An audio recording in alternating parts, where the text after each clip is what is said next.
Well, shalom. My name is Todd Bennett, and this is the weekly audio recording of the Shema Israel newsletter titled Happy New Year.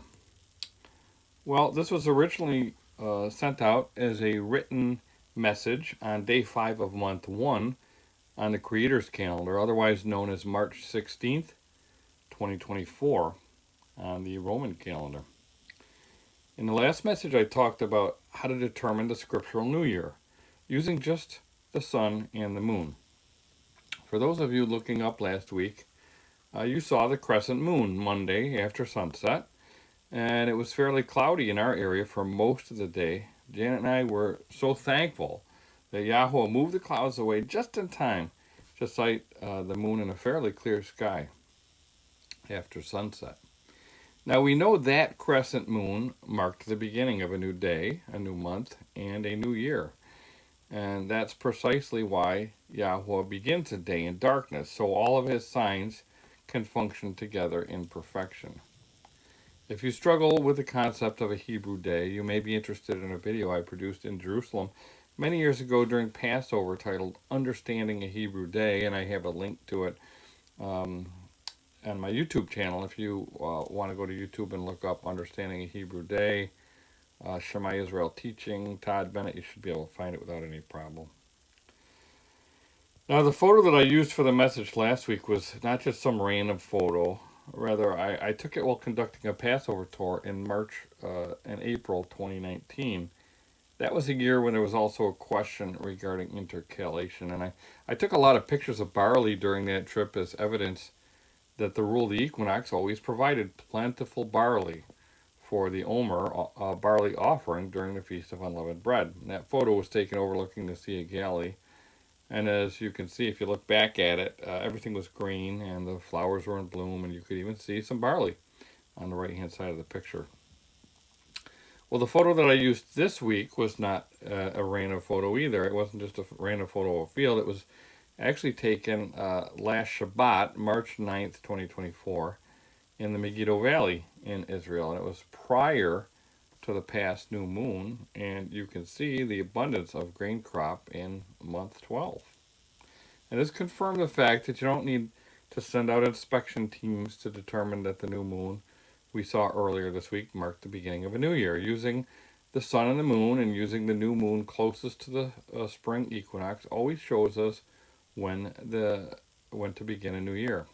And the barley will be there when needed, due to the fact that it places the Feast of Unleavened Bread in the season of spring. Amazingly, despite all the simplicity and all the evidence to the contrary, I received a renewed moon report in my email inbox this week from the Root Awakening site, indicating that there would be a 13th month this year. And here's what the report said. It was captioned, 13th month required, Adar Bet. Shalom, Torah fans. The renewed moon was seen on Monday in Israel by at least 2 witnesses without the use of visual aids like binoculars and cameras. That's good. Furthermore, sufficient quantities of Aviv barley were not found in Israel before the sighting of the new moon. This means there will be an Adar Bet, 13th month. If you are using this year's astronomically and agriculturally corrected biblical Hebrew calendar, that means you will use the 13th month page, then use months marked B thereafter. The start of the 13th month, aka Adar Bet, will begin at sunset on Monday, March 11th, 2024. End of message. Now, imagine for a moment the enormity of that statement. By postponing the new year, as if anyone actually has the ability to postpone time, the followers of this system of reckoning will be 1 month late for all of Yahuwah's appointed times. And this is a perfect setup for the 5 foolish virgins who were late for the wedding because they were not ready at the appointed time. We read about that in Matthew 25, 1 through 12. Remember, they all wanted to go to the wedding, but only 5 of them were wise, and only 5 of them were ready when the call went out. Well, typically those following Karaite traditions are only a day late for the Passover because they actually merged the 14th day and the 15th day. We'll talk about that more probably next week. But they celebrate Passover at the end of day 14 and then merge Passover into the beginning of day 15. So they're usually a day late for the Passover and a few days off for Shavuot because they always celebrate Shavuot on a Sunday. Now, those mistakes are serious, but not so divergent as when you actually put off an entire month. This year, every appointed time will be 1 month off because someone made a decision that a 13th month is required this year. I'm not sure who made the decision to postpone time and the appointed times, but we all know that no individual or group has that authority except for the Pope and the Catholic Church. Well, obviously the sarcasm was intended. I show the divergence of the calendar every week based upon what the Roman Catholic Church attributed to Pope Gregory, the Gregorian calendar, what they've done with time. So the sarcasm was intended, but I trust that you catch my drift. Nobody can change time, even if they try to. Well, by now, everyone who reads this message should be able to see the glaring error in this false report. In case you're new to this subject, I'll point out the statement that is the problem. And it reads, sufficient quantities of Aviv barley were not found in Israel before the sighting of the new moon. Now, there are 4 subjective traditions embedded in this single statement, and 3 of them do not involve the 2 lights provided by Yahuwah. First of all, why barley? And what exactly is Aviv barley? Is there a definition found in the Torah, or is it man's definition? There's no command to inspect barley crops to determine the month of the Abib, and the month of the Abib is not limited to barley crops. Next, what constitutes sufficient amounts of Abib barley? You only need to make an Omer offering more than 2 weeks from the new moon on day 16 of month 1. So why is some unknown person making a determination regarding the sufficiency of quantities of barley now or before the new moon? Is it a high priest or priestess? Do they even believe in Messiah Yeshua? And even if there were a scriptural definition of Aviv barley, why do you need Aviv barley before the new moon in order to declare a new year? The only one who declares a new year is the creator of time, Yahuwah Elohim. The Psalms state that the heavens declare his righteousness, for Elohim himself is judge. Psalm 56, and there's similar texts in Psalm 19:1 and 97:6. Again, the sufficient amount of barley needed to make an Omer offering on day 16 of month 1 is an Omer, which is a dry measure. In order to get an Omer of barley flour, you would need about a sheaf, and that is why many translations use sheaf instead of Omer in Leviticus 23:10 through 12. So the sufficient amount of barley required is a sheaf, and it's not needed before the sighting of the new moon, but over 2 weeks after the sighting. And that's what the scriptures provide, and it reveals why barley inspection teams and subjective decisions are unnecessary and flat out wrong. It's sheer folly for men to think that they can determine time through their own efforts and decisions. Yahweh Elohim alone is both the creator and judge of time. Well, then there's a subjective decision of where the barley is found or not found.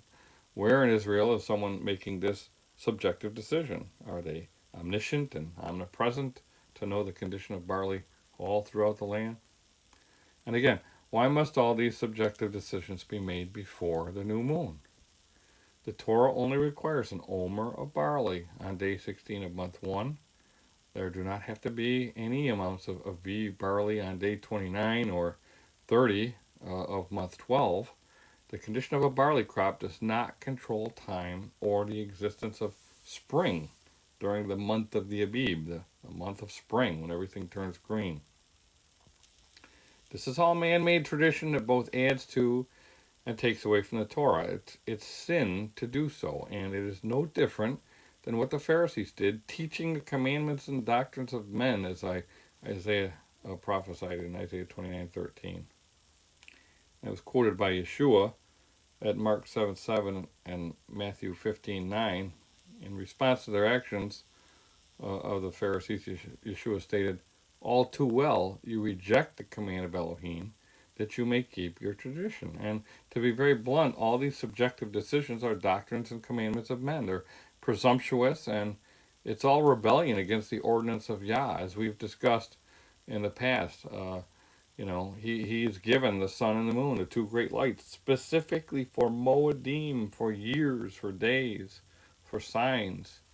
So he tells us right from the beginning that use the two great lights. So adding to and taking away from the Torah, not using the lights, throwing in barley, throwing in people's subjective decisions along the way, it's all presumptuous, and anybody that goes along with this involves following sects of Judaism and their traditions rather than the specific instructions of Yahweh. People must soberly consider this issue because it's not a game. If you're following, promoting, or teaching that the barley crop controls the calendar, then you are in error. You're adding traditions to the Torah as described above. You're removing the role of the sun and the moon by not placing the Feast of Unleavened Bread at its proper time and in its proper season. This current month is the month of the Abib. It is the month when spring will occur, and it is the month when Pesach and the Feast of Unleavened Bread are supposed to occur. Consider the following. Do not add to his words, lest he rebuke you, and you be found a liar. Proverbs 36. The judge of time is not pleased with those who attempt to usurp him. He calls such people rebellious. Now, I understand if that's all you've learned. I was in the same boat a long time ago, and Yah showed me the error of it, and I changed, and that's the important thing. I understand when people get involved in following Torah, and they're shown that this is the way that the calendar is kept, and it seems right, and you do it. But after you realize the error of it, you've got to be willing to repent, turn, and follow the simple commandments of the Torah. Otherwise, you will be included amongst those who are categorized as rebellious. Well, people rebelled against Moses and Aaron because they wanted to follow another man named Korah. They wanted to change things to suit them. And be careful that you're not following any man or woman because you think they're funny or entertaining, or maybe you think they're right, but their teachings do not comply with the Torah. There are issues involving the calendar that some find confusing, mainly because men and traditions have caused so much confusion. I know it can be frustrating, but all this confusion actually serves a purpose. Yah allows false teachers to teach and false prophets to prophesy on a variety of issues to see if people will obey and serve him. And you read about that in Deuteronomy 13. We see this all through Christianity. He tolerates false teachers like Kenneth Copeland and Joel Osteen, who continue to tickle the ears of the people who fill their arenas and stadiums to enjoy the show. And this is how Yahweh sifts and separates those who will follow him. He allows people to be tested to discern what is in their hearts. And remember the difference between Saul and David? When Samuel was selecting a new king to replace Saul, Yahweh told him, "Do not look on his appearance or on the height of his stature, because I have rejected him. For Yahweh sees not as a man sees. Man looks on the outward appearance, but Yahweh looks on the heart." That's 1 Samuel 16:7. Saul was a tall, good-looking guy, but he was a people pleaser, and his heart was not totally for Yahweh. David's brothers, his older brothers, were probably tall and good-looking guys too. David, on the other hand, didn't necessarily look the part, but he was sold out for Yahweh. And that's the point. Yahweh is concerned with the hearts of men, not with how they look, dress, or speak. He wants you to follow him, not a man, a woman, a religion, denomination, or sect. Nevertheless, people generally seem drawn to men and traditions. Before you start putting someone on a pedestal, I suggest that you take a look at their eyes. Yeshua said the eye is the lamp of the body. So if your eye is healthy, your whole body will be full of light. But if your eye is bad, your whole body will be full of darkness. If then the light in you is darkness, how great is the darkness? If you can't even approach someone to look into their eyes, then that's probably a good reason not to follow them or join their organization. A lot of these mega churches are nothing more than a cult of personality. The only personality that you should be enamored with is Messiah Yeshua and his Father who sent him. By the way, one of the tells of a liar is that they blink a lot. And try watching Joel Osteen for a couple minutes with the sound turned down. Can you even see into his eyes through all the blinking? Remember how David was described. Now he was ruddy with bright eyes and good looking. There are many people and traditions who will try to get you to deviate from the straight and narrow path. Make sure you don't get on their exit ramp or follow their detour, no matter how enticing the road signs look. Of course, I didn't even mention the Jewish calendar that is simply a man-made calendar that intercalates a 13th month based upon a calculation developed by Hillel II. So many people desperately desire to be in unity with the Pharisees that they'll follow them straight to hell. Remember when Yeshua said, "But woe to you, scribes and Pharisees, hypocrites, for you shut up the kingdom of heaven against men. For you neither go in yourselves, nor do you allow those who are entering to go in." He also said, "Woe to you, scribes and Pharisees, hypocrites, for you travel land and sea to win one proselyte, and when he's won, you make him twice as much a son of hell as yourselves." If you have a problem with this and his other statements, take it up with Yeshua. In the meantime, go ahead and follow the traditions of the rabbis and unite with them if that's what you want. Just remember that you've been warned by Yeshua himself. Well, I'm not even going to get into the various solar calendars. They don't even pretend to comply with the Torah using both the sun and the moon. And it's interesting sometimes the responses I get from people who want to follow a solar calendar so desperately, and they some of them just hate the moon. They despise the moon, and they hate the fact that the moon has anything to do with time. And I don't know what to tell you. The scriptures are very clear that we've got to use the moon. The moon is for months, and the sun is for days and years, and we've tracked the days through the month by looking at the phase of the moon and the cycle of the moon, and it's all very straightforward and very simple. And it's Yah's, clock that He's put in the heavens for us. But some people, they just want to do what they want to do, and again, it's all a test, and Yah's going to determine whether you will set aside your own desires and just do it the way He tells you to do it. Well, everyone must understand that these calendar issues, they divide individuals and groups from one another, but most importantly, again, they separate people from Yahuwah. He tells us specifically when to meet with Him. If we don't show up for His appointments, then it's our loss. Again, He tells you how to tell time, and He tells you when to be there. And it's up to you to decide if you're going to show up at the right time or not. There are currently many people out of sync with Yahuwah and His appointed times because they're looking at men, their television channels, and following traditions rather than looking up and following Yahuwah and the signs that He provided through His Torah. As if the error was not obvious enough, guess when the barley cult will be observing their new year in America? April 8th, 2024. And guess what sign those in America can expect on that date? They will be met with a sign from the heavens on their New Year's Day, a solar eclipse. While many people are turning this event into a spectacle, it's not something fun for those who understand the signs provided by Yahuwah. While people have special glasses to protect their eyes, the ancients had no such thing. During a solar eclipse, the day begins to become dark. It creates a very eerie feeling and a real sense of foreboding. It's supposed to be light, and yet it's becoming dark. Something's wrong, so people look up. The lesser light, the moon, that normally gives light by night, is now blocking the greater light, the sun, that gives light by day. It's like everything is backwards. And The relative size and distance of these two planetary bodies from the Earth creates an awesome sign.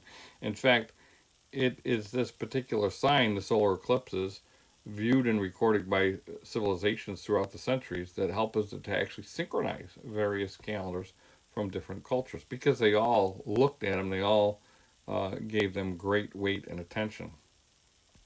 The problem is that looking at the sign can be harmful to your vision. Remember what we said about the eyes. And this exposure to light can cause damage or even destroy cells in the retina that transmit what you see to the brain. This damage can be temporary or permanent and occurs with no pain.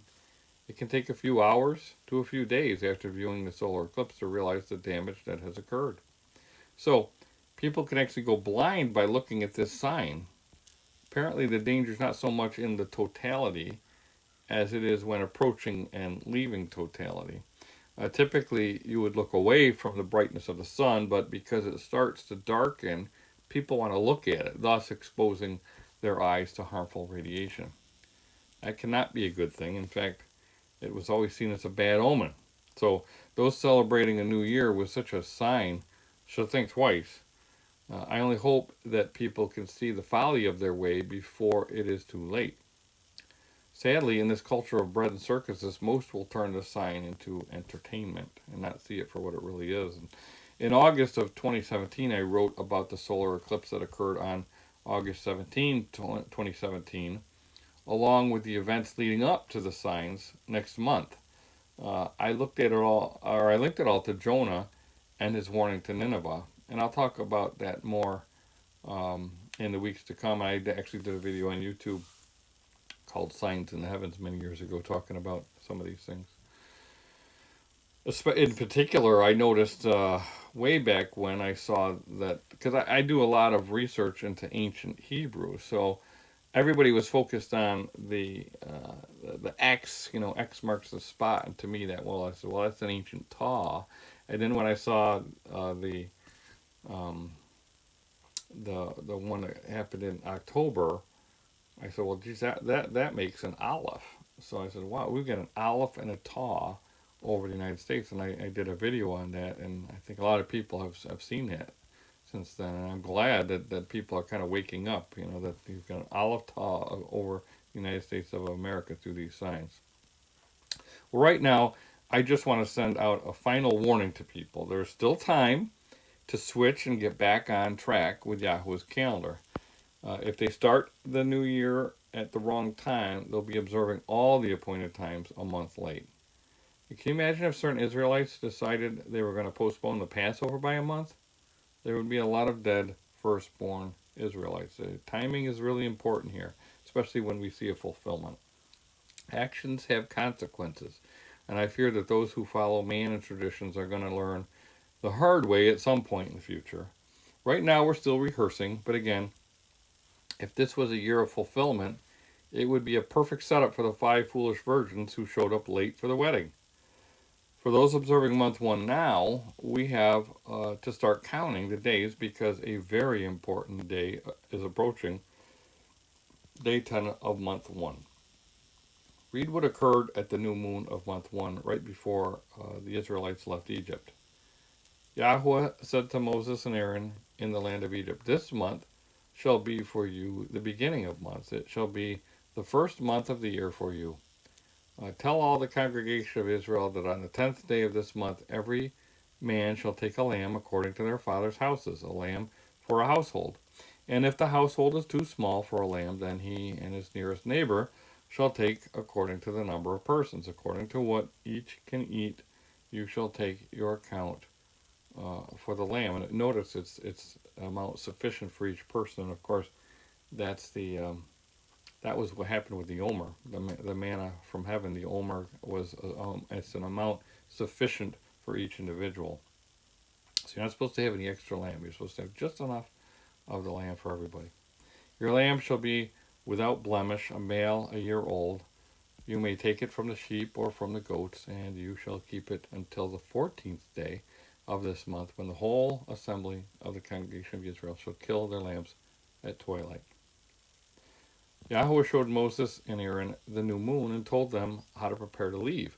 They needed to know what day it was because they needed to start counting days. On day 10, they needed to select a lamb for a house. While the Israelites were in Egypt, they were still in their homes, but they were planning to leave. They needed to select the lamb on day 10, and the lamb would live with them until they slaughtered it and applied the blood to the doorway at the beginning of day 14. The blood protected the inhabitants, specifically the firstborn, the Reshit, who would then abandon those homes the next day. Day 15 to month 1 was when they began their journey out of Egypt. After the Israelites were brought into the Promised Land, they settled into their allotted tribal territories. And when they considered attending the Passover and the pilgrimage feast of unleavened bread in Shiloh or Jerusalem, they would have had to plan well in advance. How long would it take to get there? What provisions would be needed for the journey there? The time spent at the feast, as well as for the return trip.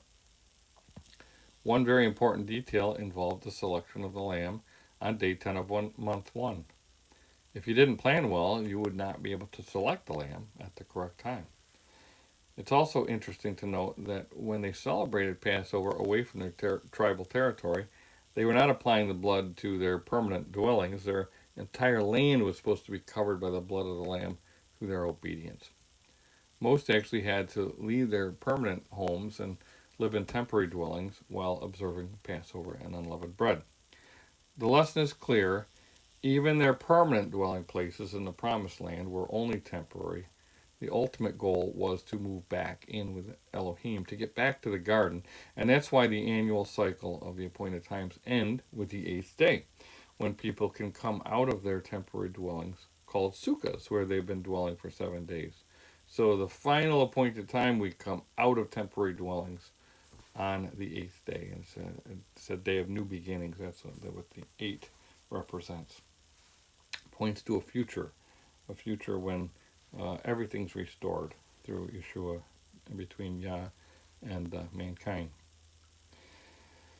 Well, the only way that's going to happen is through the shed blood of Yeshua, the Messiah, the unblemished Lamb of Elohim. And I'm often asked by people how they can observe the Passover now, and the answer is simple. Start by getting the time right. Observe the new moon and the new year using the signs prescribed by Yahweh. Don't follow the traditions of men. You then need to count 10 days to Lamb Selection Day. And this year, Lamb Selection Day lands on Thursday, March 21st, 2024.